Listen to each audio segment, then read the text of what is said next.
Hey, how you doing? This is John, and welcome to John's Long Box. Today we're doing a back issue Bonanza, and even though this is not a back issue, I just threw it in. Okay, this is called Saving the World. This is issue number 8 by Tonic Comics. This is brand new. So why is it in a back issue Bonanza? Because I got 2 comics brand new from Kickstarter, and I didn't want to just make a video with 2 comics. So they just rolled into back issue Bonanza. But there's an interesting story about this. I forget which exact comic that I was reading at the time, but I saw an ad for this in an alternate comic book, and I just like this art.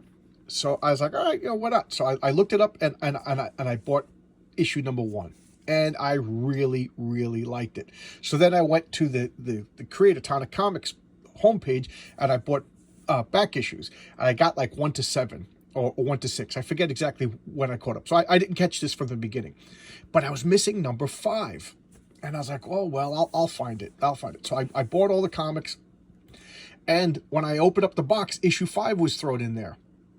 And I was like, what? And there was a little note from Tonic Mole, the guy who does the comics, that it bothered him that I bought all the comics and didn't have issue number 5. So he threw it in, even though I was looking on eBay and all these other, premium places to find. So what a good guy. What a good guy. So, kudos for that. Plus, he's funny.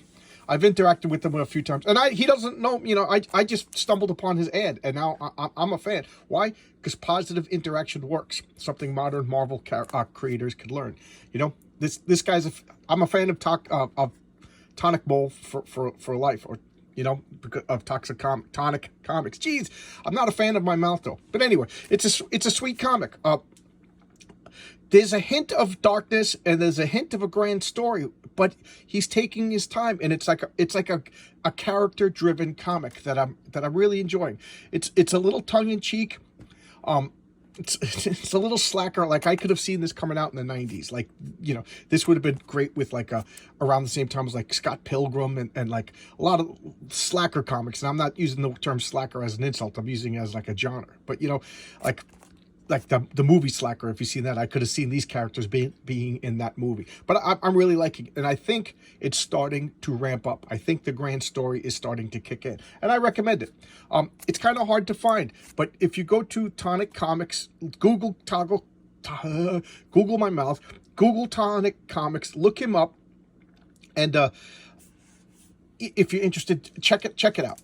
If anything, the art is charming. This is the cover artist, the inside art is different. That kind of threw me for a loop when I first, because I didn't expect it, but I've grown to really like it. Okay, this is the other new comic. This is Isom. Okay, this is from what's his name? Eric July. He goes by the name of like Young Ripper. And he's a YouTube personality. To be honest, I never heard of the guy until he started announcing the comics. And you know what? I still love comics. And he put out like a statement about his comic book company, and I really liked what he said. So I was like, all right, the least I could do is check out his first issue, and I'm glad I did, because this is like, to get this, this is the A cover. The B cover is still available on his website for like $30, but the A cover, it's like going for like $400 or $500 on eBay. So I'm glad I got this. I didn't read it yet, so I'm hoping it's good. But I hate to say this. This is mean, and I don't mean it to be mean. I'm not going to be buying $30 a comic anymore. There's just too many crowdfunded comics that, unless this just blows me away and I cannot live without it. $30 a comic book, unless it's like some 40-year-old Bronze Age comic, I just can't do it. I don't think it's a sustainable business model to do 30, but I haven't read it yet. I like this art. So far, I liked everything Eric July has said. I like his business model. I like his ethics. I've been following him now on Twitter because he's now on my radar. Again, I didn't know the guy existed, until like a week before I backed this. So, whatever. So this is going to be weird. I need to know what Isom means. I looked it up because this guy's name is Isom. Now, is that his actual name? Is it a real name? Is it a superhero title? Is it a made-up word? Because I'm weird. If the name Isom has nothing to do with his powers, then I can't collect this comic, like Deadpool or Gambit or who's the other one? Cable. I hate names that have nothing to do with their powers. So here it is. It's all depend. And I tweeted at him, what does Isom actually mean? And nobody responded. So I gambled $30. All right. Everybody start laughing. You ready to laugh? You ready to laugh at me? I'm getting the back issues of Kickers because I showcased it. Now I'm just curious how it ends. So here's Kickers 3. What was that? Kickers 7. Kickers 10. And I have to clear the lip. Here's Kickers 11. Kicker versus Kicker. You know, these covers look confident. What is this? Oh, AC Comics Annual. Again, I don't need to keep justifying why I'm buying the AC Comics. You know, Kickers Incorporated. Oh, guy's getting shot. Hijack. Look at this cover. Oh, Mike Mignola cover. Okay. All right. Warhammer. I always bring this up whenever these comics show up in my back issue bonanzas. Warhammer. This is my introduction to Warhammer. I knew about this comic before I knew about the game. I take that back. I kind of knew about them at the same time. When I was in college, I got a house with a couple of other guys, and they were all into Warhammer. So one of the guys had a stack of 1 to 25 of these Warhammer monthly comics, and they were playing Warhammer. And these guys, all day long, first thing they do, wake and bake, do the bong hits, and then paint Warhammer Minute. They weren't in college. They were locals. You know, they would come home from work and paint Warhammer minis all day long. Me, you know, I was running around, I was working 2 jobs, but that's besides the point. You don't care about that. But they would, and I was fascinated. And we had a legit house that we rented. You know, this was out in Albuquerque, and we got a huge house with, you know, 4-bedroom house, big dining room. But the dining room table, they just had like green felt on the table. They also had brown felt, and they had blue felt, so they could change it depending upon the terrain that they used. And we had a big, you know, the house came. It was one of the guys, one of my roommates' grandmother's house. So the house had furniture and everything like that. And they had a big china cabinet, but there was no dishes or anything. It was all painted Warhammer minis. And the other side was a gigantic, like, oak, a hex board oak tag that they used for their map. They were, I don't understand the world, but they were making, like, if you conquered, you had the right to expand the map. If you didn't win, you know, whatever. And it just looked so much fun. But it consumed their entire lives. And one of the guys was just like, here, take these comics. You're into comics. I read them all. You know, he didn't care about collecting. He just wanted to read the comics. So I was like, okay. So I got 1 to 25. And then I read these and I buy them because I'm invested in the story because they're actually really good. I read a review where somebody said that these comics are better than they should have been. And you know what? That's a pretty good description. These are better than they had any right to be. The stories are pretty good. I've since read an article with the creators of this comic. This comic is now canceled. And they said that their plan was to get the best writers, the best artists. And then the next line was, I know, revolutionary, right? And they're right. They got the best writers, the best artists that they could. Now, not every story is my favorite, because sometimes the Warhammer universe is so bleak. But sometimes it's really clever, and I really do like it. So I'm up to issue 36. The thing is, they're from Britain. And I can find them online, but they're like $10 an issue. I don't think they're worth $10 an issue. So whenever I see one that's affordable for like $2 or $3, I'll pick it up. So this is I'm slowly collecting. And we're going back to Kickers. Kickers versus DP7. I said it was Department of Paranormal, something like it was Displaced Paranormals. Thank you for whoever gave me that correct information. It's funny because I said DP7 was my favorite of the new universe, and I still got it wrong. Okay, Kickers. Oh no, death football game. All right, I have to clear the lip. Just make sure my stack of comics doesn't fall down. Okay, here we have ARG number 2. I picked up ARG number 1 in a flea market near me. So which means I got to get the rest of ARG because that's the way I am. But look at that. I mean, even if this stinks, which it will stink because the Marvel humor comics are terrible, just that cover is awesome. Look at that. Is that Marie Severin? That is just an awesome cover. Look at that cover.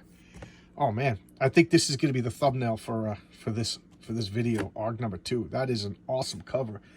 And this I picked up because when I got my monthly visitor a couple of months ago, I got number 2, and I don't know if I clicked on it because I like the cover, or if they threw it in. I don't know. I should really look back at my orders. I probably ordered it because I like the cover, but I didn't have number 1. So now I got number 1. Oh, I didn't even realize this. Isn't that the guy who does R.L. Stein? Doesn't he do Goosebumps or something? But this don't look like a kiddie comic. If kids are reading that, then okay, here's ARG number 5. Ross Andrew. Okay, this is the guy who created the Doom Patrol. Cool. All right. Here's Kickers number 4. I thought they quit football, if I read that correctly. Look at this awful cover. But it's by Ron Friends. I love Ron Friends, you know.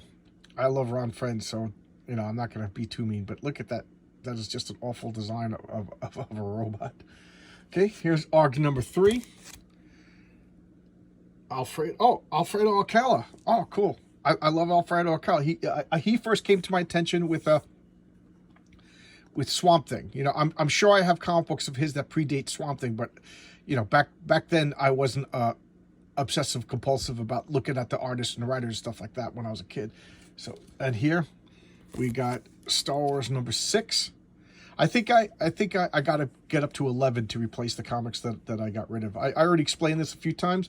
I was an anal retentive kid, and I collected these Star Wars comics because I loved Star Wars as a kid. I loved Star Wars as a kid. Those 3 and only 3 Star Wars movies that are the only things that exist as far as Star Wars are classics. You know, it's a fond memory. You know, I always wish that they made like another Star Wars movie after Return of the Jedi, but they never did. So it remains pristine in my childhood memory.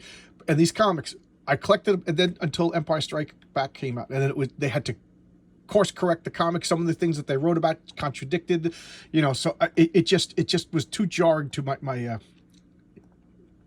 wonderful brain. How's that? All right.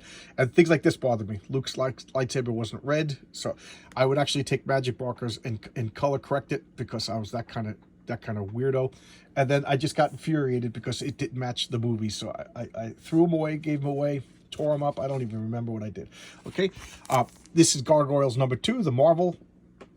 I really liked Gargoyles, the Marvel issue, so I'm getting these, and you can't tell, but these are kind of like raised, embossed, whatever the word is. I gotta put these someplace else. My big stack of comics is about to fall over.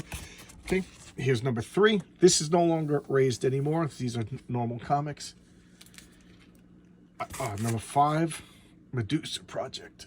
Okay, here's number 4. And here's number 6. Oh, I like that cover. I didn't look at these covers. I just wanted the comics, so I buy them. And then Marvel Super Special. This is Marvel Super Special number 3, The Beatles. This looks like it's going to be awesome. This looks amazing. I can't wait to check that out. Because the first one was a Kiss. And then the second one was The Savage Sword of Conan. So there you go. And that's my back issue bonanza for the day. Thanks a lot, guys. Oh, I just a little note. I said that I might test some stuff. I didn't get a chance to do it because, lo and behold, yesterday I did a double shift. I worked 24 hours. And I went home and I crashed. I went to sleep. That's why today's video is a little late, but you know, life gets in the way. And so I'm recording this, and then I'm going to instantly post it. And then tomorrow being Sunday, I will do Sunday comics tomorrow at 10 o'clock Eastern Standard Time. I live in New York, and then I'm going to try to. I'm off work on Monday. I'm going to try to do a live video on Monday to test equipment.